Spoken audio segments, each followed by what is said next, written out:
같이 목소리 맞추어서 읽기를 원하는데요. 먼저 룻기 4장 11절, 12절 두 절 말씀을 먼저 같이 읽겠습니다. 시작. 성문에 있는 모든 백성과 장로들이 가로되 우리가 증인이 되노니 여호와께서 내 집에 들어가는 여인으로 이스라엘 집을 세운 라헬, 레아 두 사람과 같게 하시고 너로 에브랏에서 유력하고 베들레헴에서 유명케 하시기를 원하며 여호와께서 이 소년 여자로 내게 후사를 주사 내 집으로 다말이 유다에게 낳아준 베레스의 집과 같게 하시기를 원하노라. 18절부터 22절까지 말씀을 또 같이 읽겠습니다. 베레스의 세계는 이러하니라. 베레스는 헤스론을 낳았고 헤스론은 람을 낳았고 람은 아미나답을 낳았고 아미나답은 나손을 낳았고 나손은 살몬을 낳았고 살몬은 보아스를 낳았고 보아스는 오벳을 낳았고 오벳은 이새를 낳았고 이새는 다윗을 낳았더라. 아멘. 오늘 지난 시간에는 구약 성경 중에 하나인 룻기 룻인데 자꾸 롯이 나와가지고 룻기에 나타난 고엘 제도에 대해서 함께 살펴보았습니다. 고엘의 어원적인 의미도 생각했고요. 또 고엘 제도의 대표적인 세 가지 내용 살펴보았습니다. 그리고 무엇보다도 고엘, 기업 물을 자 혹은 구속자라고 불리워지는 이 고엘의 자격이 어떠한지에 대해서 또 말씀을 이어서 집중적으로 생각했습니다. 고엘의 의무와 권리를 잘 행했던 보아스에 대한 내용은 여러분 잘 알고 있고 지난 시간에도 살펴보았습니다. 그렇지만 성경에는 이 고엘의 의무를 잘 감당한 사람에 대한 기록만 남기고 있지를 않습니다. 성경에는 고엘의 역할을 행하지 않은 사람에 대한 율법 그리고 그 행하지 않은 일로 인해서 그들이 당한 벌이 무엇인지도 동일하게 명시하고 있습니다. 그 중에 하나가 신명기 25장에 기록되어 있는데요. 제가 한번 읽어드리겠습니다. 신명기 25장 7절에서 10절까지 말씀입니다. 그러나 그 사람이 만일 그 형제의 아내 취하기를 즐겨하지 아니하거든 그 형제의 아내는 그 성문 장로들에게 나아가서 말하기를 내 남편의 형제가 그 형제의 이름을 이스라엘 중에 잊기를 싫어하여 남편의 형제된 의무를 내게 행치 아니하나이다 할 것이요 그 성읍 장로들은 그를 불러다가 이를 것이며 그가 이미 정한 뜻대로 말하기를 내가 그 여자 취하기를 즐겨 아니하노라 하거든 그 형제의 아내가 장로들 앞에서 그에게 나아가서 그의 발에서 신을 벗기고 그의 그 얼굴에 침을 뱉으며 이르기를 그 형제의 집 세우기를 즐겨 아니하는 자에게는 이같이 할 것이라 할 것이며 이스라엘 중에서 그의 이름을 신 벗기운 자의 집이라 칭할 것이니라 라고 그렇게 기록되어 있습니다. 고엘의 의무를 행치 아니하면 고엘의 여러 제도가 있다고 그랬죠. 원수를 갚아주는 것도 있고 또 금전적으로 경제적으로 어려움이 있을 때 그들의 경제적인 도움을 주는 기업을 물러주는 것도 있지만 대를 이어주는 책임도 있다 그랬습니다. 그래서 이와 같은 이 고엘의 역할들을 하지 않을 때에는 얼굴에 침을 뱉고 신을 벗기고 모든 사람이 그를 신 벗기운 자의 집이라 그렇게 부르도록 했습니다. 즉 모욕을 주고 부끄러움을 당하게 하고 이스라엘 사회에서 공적으로 비난을 받도록 그렇게 하나님께서 법을 정하셨다라는 것입니다. 이처럼 성경은 고엘의 역할을 잘한 사람이 어떠한 복을 받았는지에 대해서도 기록하고 있지만 고엘의 역할을 잘 감당하지 못한 사람들이 어떠한 형벌을 받았는지에 대해서도 명시하고 있습니다. 그래서 이걸 통해서 고엘을 강조하고 있는 것입니다. 그렇다면 왜 성경은 또 하나님은 이렇게 고엘 제도를 지키는 것을 중요하게 여기셨냐라는 것입니다. 어려움에 처한 이웃을 돌아보고 서로 의무와 권리를 성실하게 행함으로 이스라엘 내에서, 즉 공동체 자체를 신실하고 든든하게 세워가는 첫 번째 목적이 있을 것입니다. 그렇지만 더 중요한 목적이 있습니다. 그것은 고엘이 가지는 영적인 의미, 즉 구속자를 바라보게 하는 것에 그 중요한 의미가 있다라는 것입니다. 즉 일상생활에서 하나님이 자신에게 주신 능력으로 어려움 중에 있는 이웃들, 성도들, 그 공동체 안에 있는 이스라엘 백성들을 돌아봄을 통해서 참된 고엘로 오실 예수님, 그 예수님을 기대하고 바라보게 만드는데 고엘에 아주 중요한 의미가 있다라는 것입니다. 고엘 아시지요? 전혀 지난주 것이 기억이 안 나는 듯한 표정으로 저를 쳐다보고 있으셔가지고 제가 지금 약간 당황스럽습니다. 고엘, 구속자라는 의미를 가지고 있다 그랬습니다. 회복자, 구속자, 원수를 갚아주는 자. 그 고엘이라는 이 제도를 이스라엘 백성이 하나님께서 허락하셔서 그걸 통해서 공동체를 세우는 것도 의미가 있지만 오실 예수님, 진정한 고엘, 구속자이신 예수님을 바라보게 만드신 것이 그 고엘 제도를 주신 가장 중요한 의미다라는 것입니다. 그래서 우리가 고엘 제도를 자세히 살펴보는 것은 우리에게 영적인 유익이 있습니다. 고엘은 궁극적으로 예수님을 통해서 성취될 구원을 바라보도록 제정된 율법이요, 오실 예수님을 바라보도록 이스라엘 백성들에게 주신 장치이기 때문에 그렇습니다. 그래서 고엘 제도를 잘 알면 오실 그리스도를 사모하는 열심과 열정이 우리 안에도 회복될 수 있기 때문에 그렇습니다. 나아가 예수님을 통해서 세워질 교회와 하나님 나라가 어떠한 것인지도 고엘 제도가 잘 보여주고 있기 때문에 고엘 제도에 대해서 살펴볼 분명한 이유와 목적들이 있다라는 것입니다. 우리 장로님 기도도 해주셨지만 신종 코로나 바이러스 때문에 온 세계가 시끄러운 가운데 있습니다. 한국도 소식을 들으셔서 아시는 바와 같이 큰 어려움이 있습니다. 교회도 예배를 드리지 못하는 교회가 많이 생길 만큼 그렇게 혼란한 상황 가운데 있는데요. 특별히 잘 이 질병을 통제를 하다가 신천지라는 이단 때문에 이 병이 급속도로 확산이 되면서 사태가 걷잡을 수 없을 만큼 그렇게 퍼졌다라는 것 여러분 잘 아시리라 여겨집니다. 사람들이 신종 바이러스가 크게 확산되는 것 때문에도 놀랬지만 특별히 한국에 대한 소식을 접하고 한국에 계신 분들은 신천지라는 이단의 규모를 보고도 아마 되게 놀라시지 않았나 그렇게 생각이 됩니다. 24만이라 되는 그런 그 숫자가 신천지 성도들이 그만큼의 그 숫자가 있다라고 그렇게 뉴스가 보도가 됐는데요. 이만이라는 사람을 교주로 모시고 그의 불멸을 주장하고 그리고 거짓된 가르침을 가르치는데도 어떻게 그렇게 수많은 사람들이 그런 거짓된 가르침에 미혹당하고 그렇게 이단의 많은 수에 포함될 수 있었는지 적잖이 놀랄 수밖에 없었다라는 것입니다.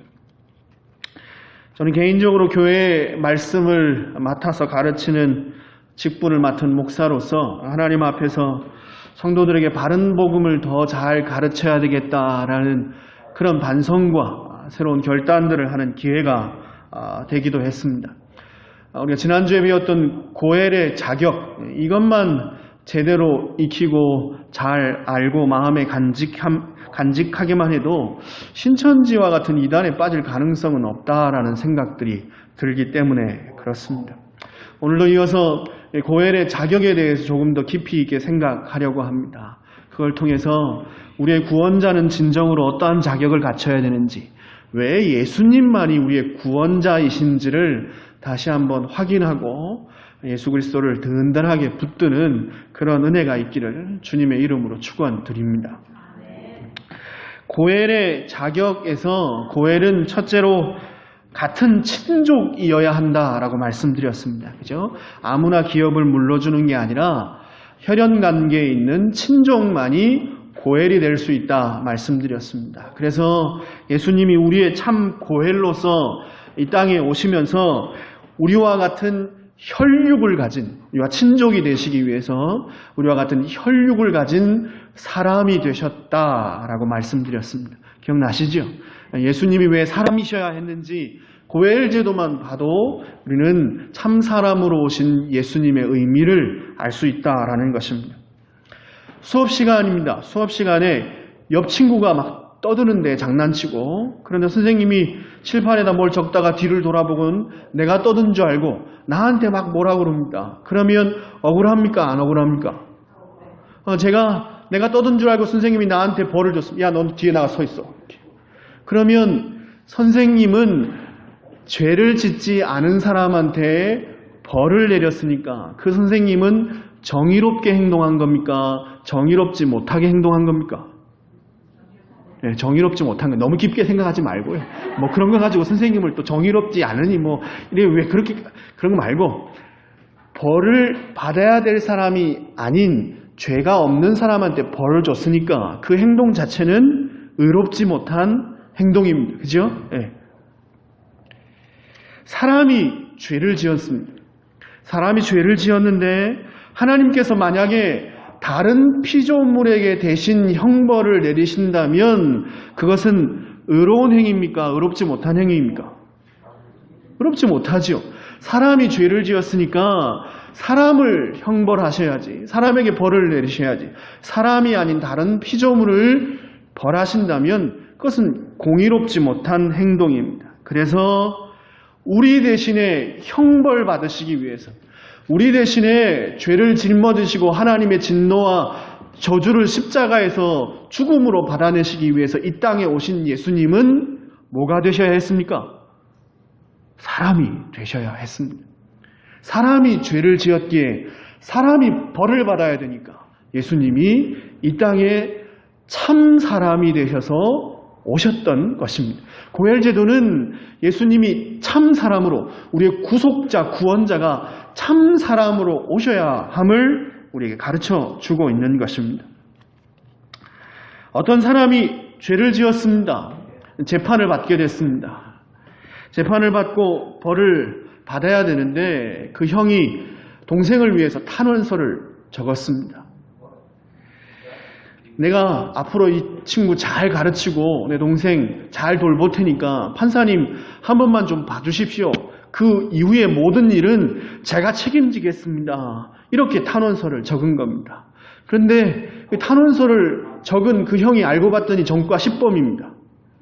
그러면 재판장이 뭐라고 그러겠습니까? 뭐라고 그런다고 그랬습니까? 몇 번 말씀드렸죠? 뭐라고요? 너나 잘해라. 그죠? 너나 잘해. 그렇지요. 전과 10범인 사람이 어떻게 자기가 죄인이면서 어떻게 다른 죄인을 책임질 수 있습니까? 자기 죄도 통제하고 주장할 수 없는 사람이 어떻게 다른 사람의 죄를 책임질 수 있냐라는 것입니다. 그래서 우리 죄를 대신 책임지실 분, 우리의 고엘, 우리의 구속자는 사람이시지만 우리와 달리 반드시 뭐가 없어야 됩니까? 죄가 없으셔야 합니다. 자기 죄 문제도 해결 못하면서 죄인이 다른 사람의 죄를 대신 책임질 수는 없기 때문에 그렇습니다. 그래서 이만희 같은 사람이, 죄 많은 인생이 구원자가 될 수는 없는 것입니다. 히브리서 4장 14절에서 16절, 그러므로 우리에게 큰 대제사장이 있으니 승천하신 자 곧 하나님 아들 예수시라. 우리가 믿는 도리를 굳게 잡을지어다. 우리에게 있는 대제사장은 우리의 연약함을 체휼하지 아니한 자가 아니요 모든 일에 우리와 한결같이 시험을 받은 자로되 죄는 없으시니라. 죄는 없으시니라. 그러므로 우리가 긍휼하심을 받고 때를 따라 돕는 은혜를 얻기 위하여 은혜 보좌 앞에 담대히 나아갈 것이니라. 아멘. 우리처럼 참 사람이 되셨습니다. 그래서 그분은 우리 사정을 너무 잘 아십니다. 우리에게 동정하실 수 있는 분입니다. 우리와 공감할 수 있습니다. 우리의 아픔과 우리 연약함을 공감할 수 있지만 그러나 그분은 우리 죄를 책임지러 이 땅에 오셨기에 죄는 없으시다라고 성경은 분명히 가르쳐 주고 있습니다. 고엘의 또 다른 자격은 능력이 있어야 한다라고 그랬습니다. 그지요? 돕고자 하는 마음이 있다고 해서 능력이 없으면 안 된다 그랬습니다. 보아스라는 기업 물을 자 고엘은 유력한 자, 그렇게 능력이 있는 사람인 것을 지난 시간에 확인했습니다.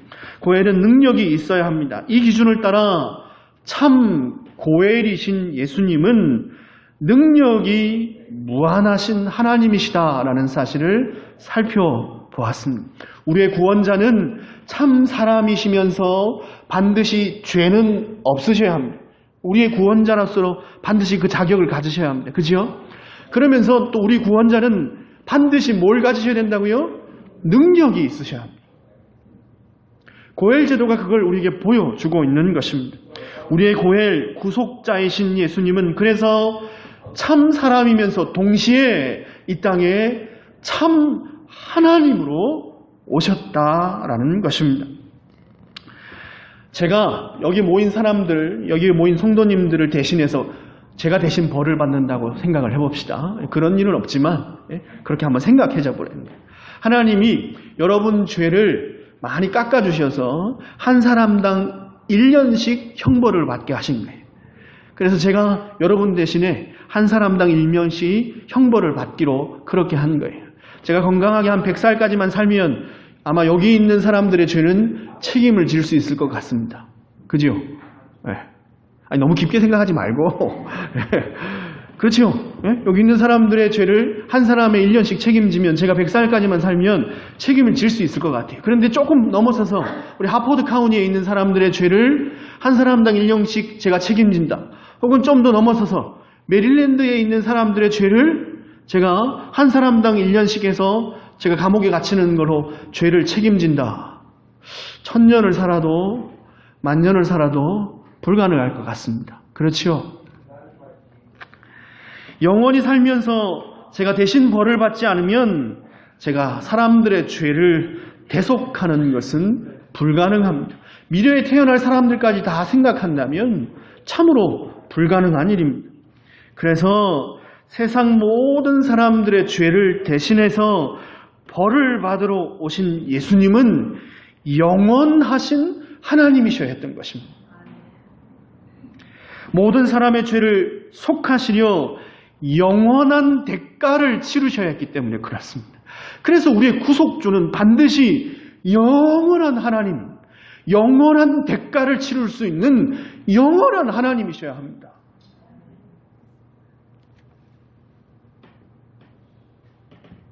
능력이 없으면 고엘, 구원자가 절대 될 수 없는 것입니다.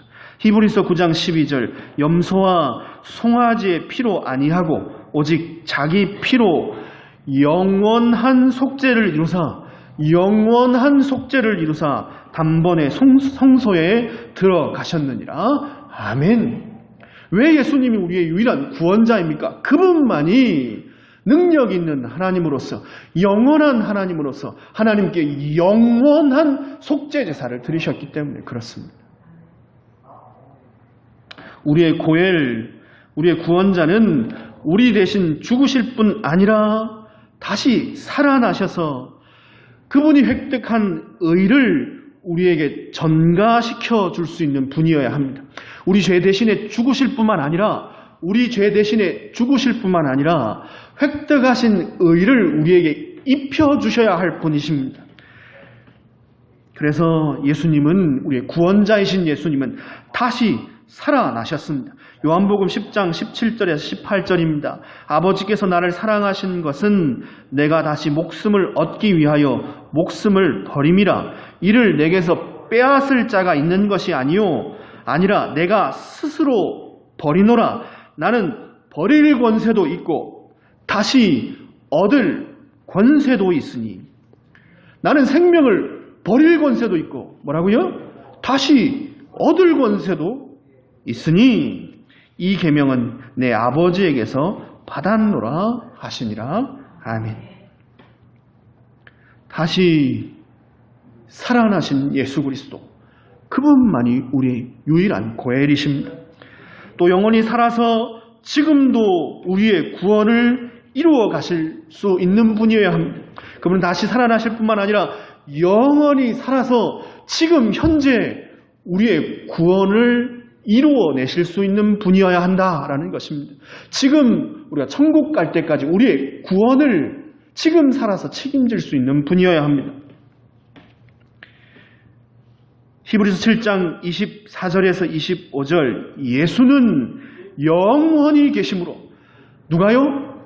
예수는 영원히 계심으로 그 제사직분도 갈리지 아니하나니 그러므로 자기를 힘입어 하나님께 나아가는 자들을 온전히 구원하실 수 있으니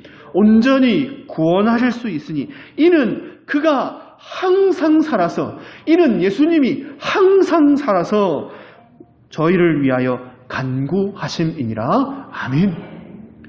지금도 항상 살아서 우리의 구원을 이루어줄 수 있는 구속자, 고엘이 누구밖에 없습니까? 예수님밖에 없는 것입니다. 2만이 아니라 3만이, 4만이가 와도 절대 안 되는 겁니다.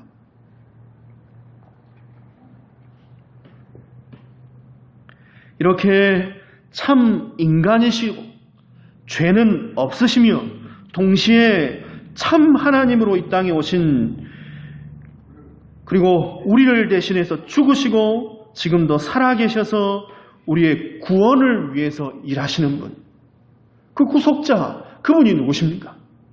우리 주 예수 그리스도, 오직 한 분 그리스도밖에는 우리에게 구원자가 없는 것입니다. 우리의 구원자로서 갖춰야 될 자격, 고엘로서 갖춰야 될 자격을 유일하게 갖추신 분이 예수밖에 없다는 것입니다. 오늘 본문은 룻기의 마지막 내용입니다. 베레스로 시작해서 다윗까지 이어지는 족보를 기록함으로 오늘 룻기는 마무리되고 있습니다. 그죠? 베레스로부터 시작해서 누가 누구를 낳고 그리고 다윗을 낳았더라라는 내용으로 룻기가 마무리되고 있습니다. 베레스는 아까 읽었던 룻기 4장 12절 말씀이 밝히듯이 며느리 다말로부터 시아버지 유다가 얻은 아들입니다. 오늘날 문화를 기준으로 해서 생각하면 아마 이상하게 여겨질 것이지만 오늘 기준으로 그렇게 생각해서는 안 됩니다. 다말의 남편 에르가 죽습니다. 그리고는 기업물을 짜였던 동생이 그 형수를 위해서 그 대를 이어줘야 하는데 그런데 그 동생 오난이 형님의 가정을 위해서 대를 이어주기를 거부합니다. 그래서 하나님이 그를 벌받아 죽게 하셨습니다. 그리고 유일하게 기업을 물을 수 있는 사람은 유다밖에 없었는데 유다도 이 기업 물으는 일이 얼마나 중요한 일인지 이게 한 대를 살리는 것뿐만 아니라 후속사적으로 오실 그리스도를 예비하는 일에 있어서 얼마나 중요한지 알지를 못했습니다. 그래서 하나님께서 섭리하셔서 며느리 다말을 통해서 시아버지 유다로부터 자손을 얻게 합니다. 그가 바로 베레스입니다. 왜 그렇습니까? 유다의 후손을 통해서 누가 오시기 때문에요? 예수님이 오시기 때문에. 유다가 후손이 없으면 대가 끊기면 예수님이 오실 수가 없는 것입니다. 그래서 하나님 섭리하셔서 시아버지 유다를 통해서 며느리 다말이 대를 잇게 만드셨습니다. 그가 바로 오늘 족보에 등장하는 베레스입니다. 그래서 본문 12절이 밝혀주듯이 베레스는 이스라엘 백성들 가운데 부정한 후손으로 여겨지지 않았습니다. 오히려 하나님이 주신 복의 상징으로 여겨졌습니다. 내 후손이 베레스와 같이 되기를 원하노라. 이스라엘 백성들이 서로 이렇게 덕담을 할 때 내 후손이 베레스의 후손과 같이 되기를 베레스와 같이 되기를 원하노라 라고 그렇게 말하는 것은 하나님의 은혜가 너희 후손들에게 있기를 원한다. 그런 의미였습니다. 하나님께서 너희 가문을 지키셔서 번성케 하기를 원한다. 그런 말씀이었습니다. 룻기 4장 12절 다시 읽어드립니다. 여호와께서 이 소년 여자로 내게 후사를 주사 내 집으로 다말이 유다에게 낳아준 베레스의 집과 같게 하시기를 원하노라. 그렇게 이스라엘 백성들이 보아스의 가정을 축복하고 있는 것입니다. 이런 배경을 가지고 베레스를 시작해서 롯이 나오미에게 낳아준 오벳의 족보가 등장하고 있는 것입니다. 오늘 그 18절서부터 22절까지 말씀을 읽어보시면 베레스로부터 시작해서 보아스가 룻을 통해서 낳아서 나오미에게 줬던 그 오벳의 족보가 등장하고 있는 것입니다. 함께 살펴보았듯이 오벳 역시 기업 물을 자였던 보아스를 통해서 얻게 된 아들이었습니다. 그리고 그 가운데 하나님께서 얼마나 세밀하게 또 능력 있게 완벽하게 개입하셨는지 지난 시간에 살펴보았습니다. 보아스가 도덕적으로 온전해서 룻이 열심히 있어서가 아니라 하나님께서 세밀하게 간섭하시고 인도하셔서 룻에게서 기업 물을 짜인 보아스를 통해서 오벳이 나올 수 있도록 하나님이 친히 역사해 주신 것입니다. 그리고 마지막으로 그 족보에는 룻기에서는 그 후손으로 다윗 왕이 탄생했다라고 기록함으로 그 룻기의 마지막을 장식하고 있습니다. 다윗의 후손, 그 왕위에 오를 예수 그리스도께서 이 계보를 통해서 오셨다라는 것을 우리에게 보여주고 있는 것입니다. 베레스와 같은 사람의 후손, 오벳과 같은 자의 후손을 통해서 다윗이 왔고 그 다윗의 왕위에 앉을 예수 그리스도께서 이 가문, 이 족보를 통해서 오셨다라는 것을 성경이 우리에게 보여주고 있다라는 것입니다. 룻기의 결론이 보여주듯이 룻기는 효성이 지극한 여인이 마침내 복을 받았다라는 교훈을 전하는 책이 아닙니다. 하나님께서 고엘이라는 제도를 친히 주셨고 그 고엘 제도를 하나님이 친히 지켜내셔서 참 고엘이신 예수 그리스도를 이 땅 가운데 보내주셨다라는 것이 룻기가 우리에게 가르쳐주는 메시지라는 것입니다.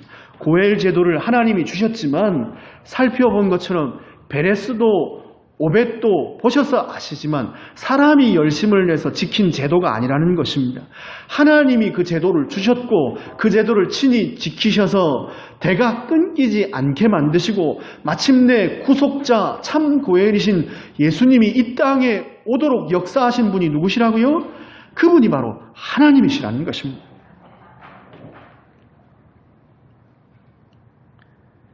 룻기는 참 인간이면서 죄는 없으시고 동시에 능력이 무한하며 영원하신 참 하나님, 오직 우리 주 예수 그리스도만이 우리의 고엘 구원자임을 가르쳐 줍니다. 또한 이 구속자를 이 땅에 보내주시기 위해서 하나님께서 얼마나 신실하게 쉬지 않고 일하셨는지 우리에게 보여주고 있는 것입니다.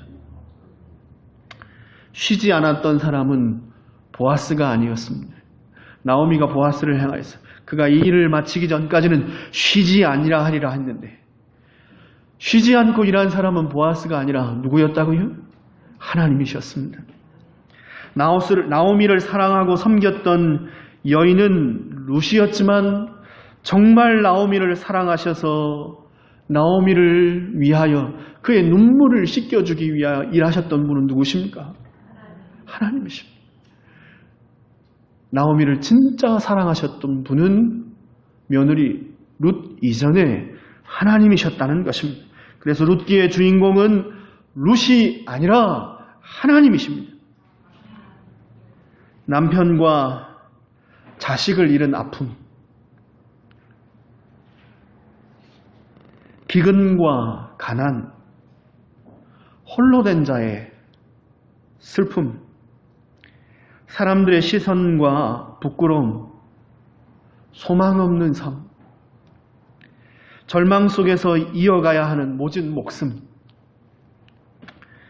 나오미의 이 모든 고통 속에서 하나님은 열심히 구속자로 일해 주셨습니다. 쉬지 않으셨고 나오미가 다 알지 못할 정도로 큰 복과 은혜를 나오미와 그 가정에 허락해 주셨습니다. 명심하셔야 될 게 있습니다. 나오미의 하나님이 오늘 살아 역사하시는 우리의 하나님이시라는 사실입니다. 나오미의 하나님은 오늘 우리의 하나님이십니다. 우리의 고엘 구속자 예수 그리스도는 지금도 살아계십니다. 그리고 우리를 위해서 열심히 일하시는 중인 줄 믿습니다. 지금 겪는 고통의 순간에도 우리의 구원을 이루시기 위해서 쉬지 않고 일하고 계십니다.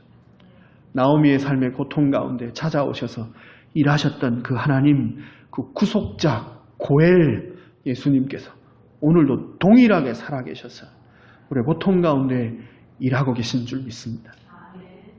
참 사람, 참 하나님이시기에 능히 우리를 동정하시고 또한 능히 우리를 도우시는 분이신 줄 믿습니다.